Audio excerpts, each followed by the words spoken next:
Among all the disturbing allegations on Kevin Spacey and his exit from the show House of Cards and other projects back in 2018, he published a series of videos on Christmas that can only be defined as unsettling, and they make you feel distressed for reasons that you're about to find out. Welcome back, my battle language buddies. My name is Jesus Enrique Rosas. I'm the battle language guy, and it would be great if you join us by just liking this video, subscribing, and hitting that bell. Let's get down to it.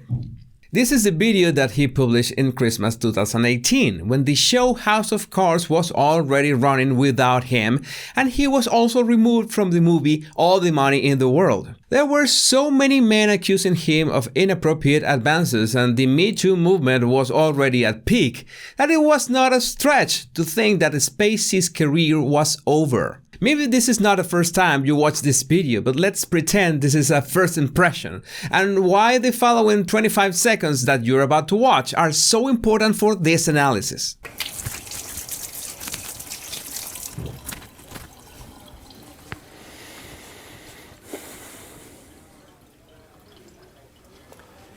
I know what you want. Oh, sure, they may have tried to separate us, but what we have is too strong, it's too powerful. I mean, after all, we shared everything, you and I.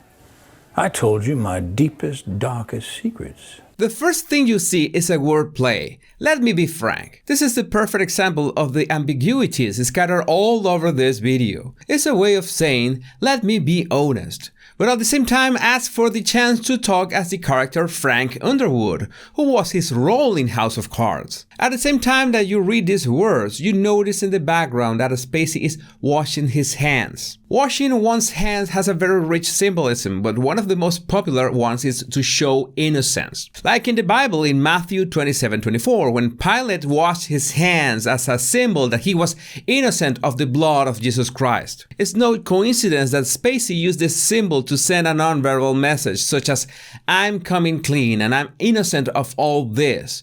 You notice that this statement applies more to the actor and his legal troubles than the character from the series. Because as long as Frank Underwood was breaking the fourth wall or talking straight into the camera to us, the audience, he was never a hypocrite.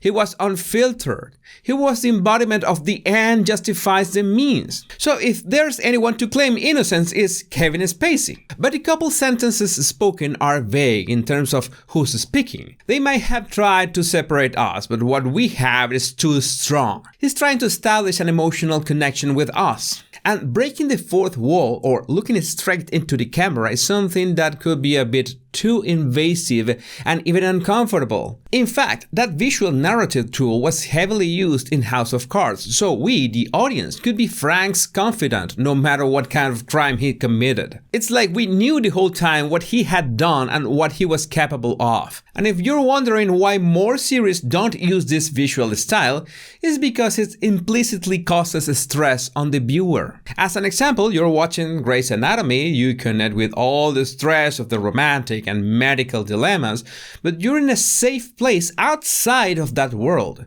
The characters are not aware of your existence. But in the case of breaking the fourth wall, as in House of Cards or Deadpool or Fleabag, you are carrying the thoughts and opinions and feelings of the main character. It's like you're co-responsible of whatever they do. It's not everybody's cup of tea. Now, Spacey's Christmas video had to be him talking straight into the camera, because this is not a show with multiple characters, but a one-on-one conversation, like the one I'm having with you right now. That must be the reason why he chose to speak with the accent, the mannerisms, and the facial expressions of Frank Underwood. But even if you think he's playing a character, it's still unnerving to watch him display covert anger right as he turns to us. Not only that, but keeping his head tilted in a menacing manner. Usually, head tilting should project friendliness and attention, but say what you want about Spacey, the man knows his craft. He also adds a couple of eyebrow raises to blow off some steam. That subtle eyebrow raise and looking away causes a positive reinforcement in us, as in, well, he's not that mad or is not mad at us. That is part of why this video makes you uneasy, because you're constantly trying to figure out his emotions and if you're the target of those emotions. That's something that our brain does automatically, even watching a video, especially if the person is talking to us. Spacey knows this and he uses it against you. Not to mention the fact that the lighting of this video is deliberately dull and dim, with desaturated dark colors. You might remember that House of Cards had a similar desaturated, gloomy palette. In some scenes they used contrast so you could better detail people's faces. But in others, it was just like Spacey's video. Faces in dim lights that have the added difficulty to read facial expressions. And not being able to read people's facial emotions is another way to make you feel uneasy. Now, with all this new information, let's see what kind of signals can you pick up in the following clip. I showed you exactly what people are capable of. I shocked you with my honesty, but mostly I challenged you and made you think. And you trusted me, even though you knew you shouldn't. Once again, we see a series of contradicting body language signals. First, the face tilted down with the jaw tenses covered anger, but then he raises his eyebrows playfully and looks away, releasing the tension. Then he nods, creating some empathy with us, and then breaks it, showing his teeth. If this was real life, you will have real trouble deciding whether or not this person is about to attack you. He raises his eyebrows again and finally looks away, taking a sip from his cup. We don't know what he's drinking, but we could assume that's something warm. And our mirror neurons create that connection instantly. Because when we see someone holding something warm, we attribute that warmth to the person. But the strongest anger signals are in the following clip. So we're not done, no matter what anyone says. And besides, I know what you want. You want me back. Of course, some believed everything and had just been waiting with bated breath to hear me confess it all. Yeah, it was hard to miss that chin jut, those lips towards each other and showing his teeth. That's a classic display of anger, not to mention his tense shoulders. He still talks with heavy ambiguity. We want him back. Who does he mean? Kevin or Frank? Maybe both until you watch this. They're just dying to have me declare that everything said is true and that I got what I deserved. Wouldn't that be easy if it was all so simple? Only you and I both know it's never that simple, not in politics and not in life.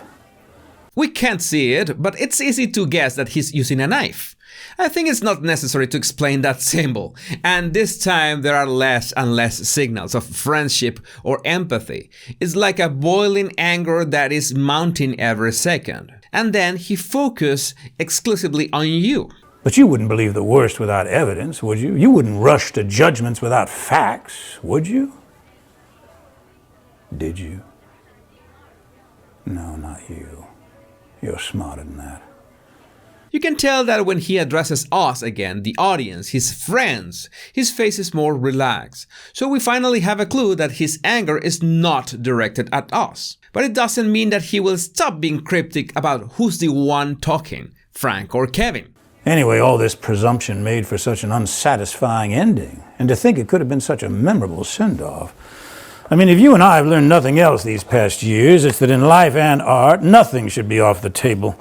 And when you think you've already made up your mind about what this video is about, you spot the first real contradiction in the following clip. We weren't afraid, not of what we said, and not of what we did, and we're still not afraid.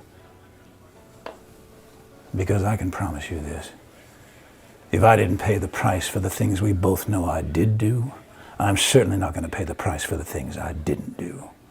Yeah, it was at the end, when he says, I'm certainly not going to pay the price for the things I didn't do. He affirms with his head. Just to be clear, he's denying with his words the things I didn't do. But he nods. You might say, well, maybe it's just emphasis. But you can't help but feel off with that contradiction. There are a couple more sentences that repeat the same concept until we reach the grand finale. And my confidence grows each day that soon enough you will know the full truth. Wait a minute. Now that I think of it,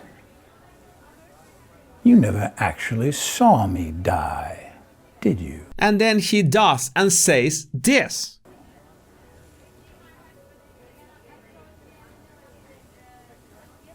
Conclusions can be so deceiving.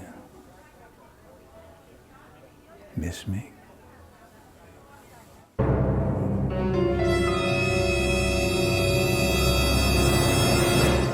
Yeah, not creepy at all. The gesture of putting the ring on his finger has to do with the symbolism of Frank Underwood's ring in the series. It's meant to harden your knuckles so you don't break them if you get into a fight. It also has the added benefit of knocking on wood. My father believed that success is a mixture of preparation and luck.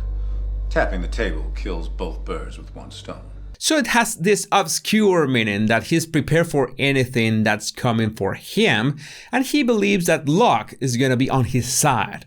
And he adds a final touch of ambiguity, saying that conclusions can be so deceiving. Again, this applies both to the character of Frank Underwood and to Kevin Spacey himself. There's no doubt that Spacey wanted to send some kind of message about his beloved character in House of Cards. But this creepy setting and the contrast with the Christmas atmosphere only makes it even more unsettling. The fact that the following year, 3 of Spacey's accusers died in strange circumstances. Maybe we'll have to take a look at that second Christmas video to keep unveiling this mystery. Who knows what will be waiting for us at the end of the tunnel?